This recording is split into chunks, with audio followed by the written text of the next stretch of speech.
My traveling experiences come not necessarily because I like to travel, but because I have learned so many things about people and their cultures and Earth and its activities and life and its changes. That to me makes an interesting thing to be putting together in the back of your mind as to how this whole Earth and the people and everything about it has evolved and will continue to evolve. So we get down to the point of creation and evolution, and you can't have one without the other. And it's been proven to me that there's a lot of evolution. Okay, my reason for traveling wasn't necessarily because I wanted to just get away and go someplace.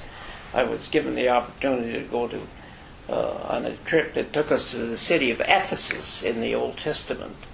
The city of Ephesus in the Old Testament is a city that the religious world knows a lot about, and yet when you can go there and see what really took place, the city of Ephesus was completely covered by the eruption of the earth.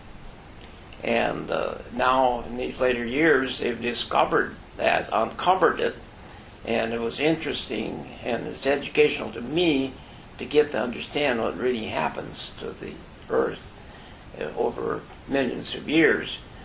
When they dug the city back out again, out of the covered earth, they found the docks for the ocean-going vessels, and they found the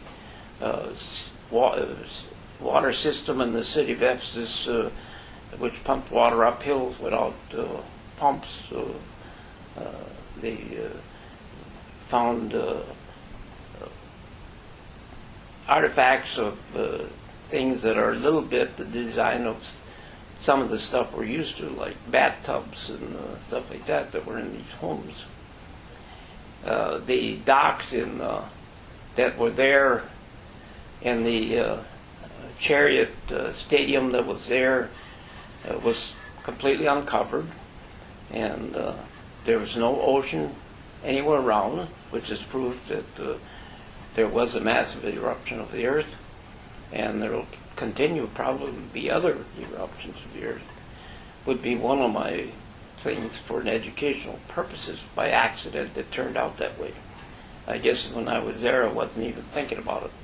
But now I've discovered that this is part of something that I'm interested in. And my second trip of many that I would consider important, and one of those would be one of my later trips when for some reason in my life, I wanted to know where our family history really came from, or where our family really came from, which we never had complete control of. And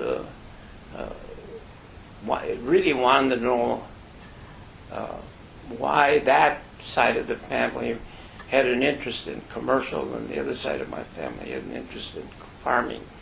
Not only everybody, I think, has interest in commercial, and I think everybody has interest in agriculture, but how they get to that point, why did one side of my family be successful in farming and continued, and the other side of my family could continue in the commercial world.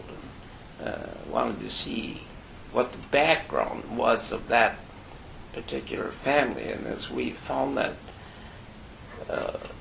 ancestry of ours finally in the mountains of Norway, we could see what they were doing, and I think that gene seemed to pass on.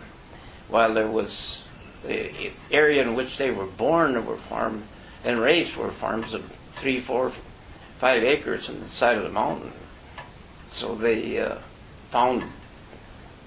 discovered ways to take care of themselves by doing different things. They couldn't continue to support themselves with that, so they chose to do something else. I think that's where the commercial side of one side of our family comes from.